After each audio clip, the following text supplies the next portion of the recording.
Good afternoon. Thanks for joining us across the fence. I'm Fran Stoddard. In normal times, local restaurants support local farms. But with restaurants now either closed or only able to offer carryout, they're just not buying as much local food. As a result, Vermont's vegetable growers are having to adapt to the changes and learn to modify their markets. Keith Silva visited a farm in Heinsberg that's flowering despite this challenging time. Welcome to the new normal for many Vermont farmers. It does feel bizarre.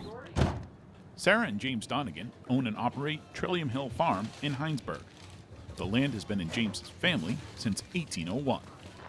It's safe to say, in all that time, there's never been anything like this. Okay, great. I'll go grab it. Today is the 5th pickup of our virtual farm stand, is what we're calling it. We have a CSA, we sell our veggies to restaurants, and then we also have a farm stand that's open most of the year. Because of COVID, restaurants are not open. So that was a very significant portion of our income for our vegetables. So we kind of had to pivot quickly and figure out, what are we going to do with all these greens? With a couple of clicks, the Donegans added a virtual farm stand button to the farm's website, and the rest is history. The response has been incredible. Our community has really rallied around us, and it's been at times even an overwhelming response. You bet. We're Thank super grateful for it. Enjoy the sunshine. Yeah, it's so nice. It's been outstanding. Just the demand for local food right now is wild, and that's a great problem to have. Our first week was 40 orders. The second week was 70 something. The third week we hit just about 100 orders. That felt way crazy to us. The last 2 weeks have been around 70, 80 orders, and that's felt really good. Orders have to be placed online by Wednesday. Sarah, James, and daughter Ruby fill orders on Saturday morning with freshly harvested greens and other products from local farms and bakeries. From 9 to noon, customers drive up, open a door or a trunk, and a member of the family puts a box inside the car. It's quick, efficient, and safe. Tara Gravlin heard about what was going on at Trillium Hill Farm and quickly signed up. I'm picking up some fresh veggies from the farm, some goodies, rather than going to the grocery store. I thought I would support their farm and get the local good food. I've done CSAs before, and rather than going to the grocery store and buying packaged stuff, this is fresh and I know exactly where it's coming from. Getting the food right from the source is great. An established web presence and online store gave the Donegans a head start. But the key to this transition is the relationship between the farmers and their customers. Of course, thank you. I don't think people realize that it's those one-on-one relationships with consumer and producer that really sustain small farms in Vermont. And this is a real opportunity to create new relationships with customers and for customers to understand the quality and connection that they're getting with their food. Thank you, Cindy. Take care.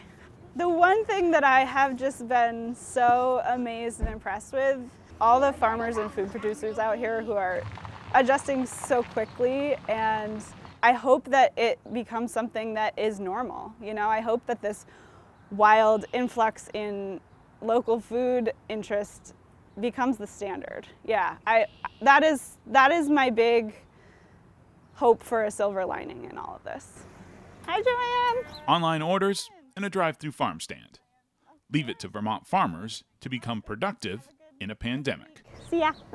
It's one normal that's nothing new. In Heinsberg, I'm Keith Silva with Across the Fence. A quick footnote. We spoke with members of UVM Extension's agricultural business team and asked how many farmers like Trillium Hill have made a similar change. The numbers aren't in, but the team estimates 25% of Vermont's fruit and vegetable growers have successfully changed how they do business, with more making the switch every week. For more information about how UVM Extension is helping farmers and Vermonters in response to COVID-19, visit uvm.edu/extension. A rite of spring that hasn't been put off by the pandemic is the running of the steelhead rainbow trout. And the place to be is Willoughby Falls near the town of Orleans. Across the Fence caught up with Vermont Fish and Wildlife to find out about the trout. In Lake Memphremagog, we have lots of different fish species, but one of them that is really kind of unique is what we call steelhead rainbow trout. When the conditions are right, you'll see them jumping out of the water. It gets anglers excited, but anybody, even if they don't fish, likes seeing these big, beautiful fish jump out of the water. It's a chance for people that aren't normally fishing to actually see a fish, and a big one at that. When the water is high enough, and when maybe the water's a little bit colder, they can actually swim up through and you would never see them. But it's only when the flows are at just the right level and the water temperature is warm enough for them to have enough, energy and strength to actually jump out of the water that you'll actually see them.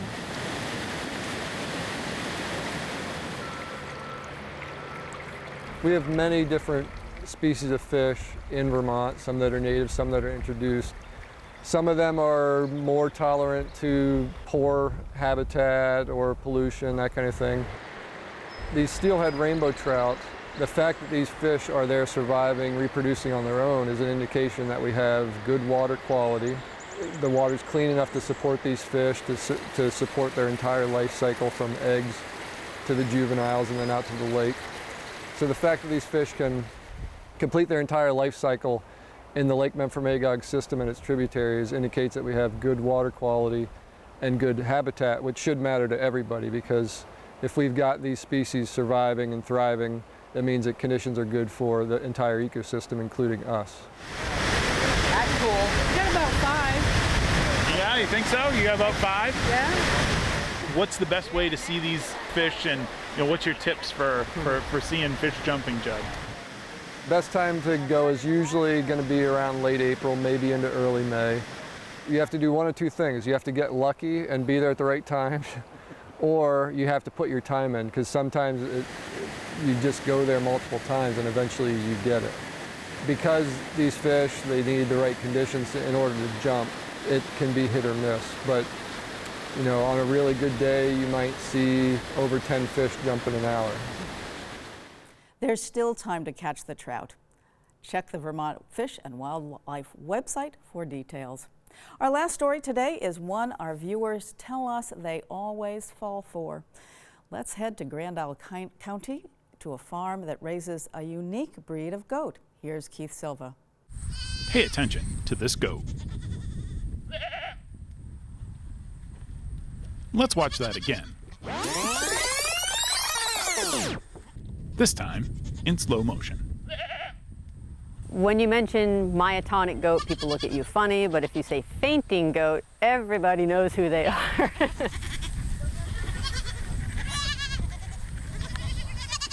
Myotonic goats go by many names: stiff goats, nervous goats, Tennessee fainting goats, and best of all, the Texas wooden leg. Whatever you call them, they were made this way. It's a genetic fault. Both parents have to carry a copy of that genetic fault in order for their kids to faint. If you carry one copy, they will not do it. Fainting goats don't faint so much as fall over. And for the record, no goats were harmed in the making of this story.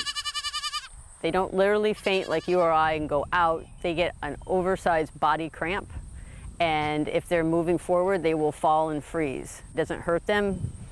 Goes 5 to 20 seconds. They get up, walk stiff-legged, and off they go and continue their day as normal.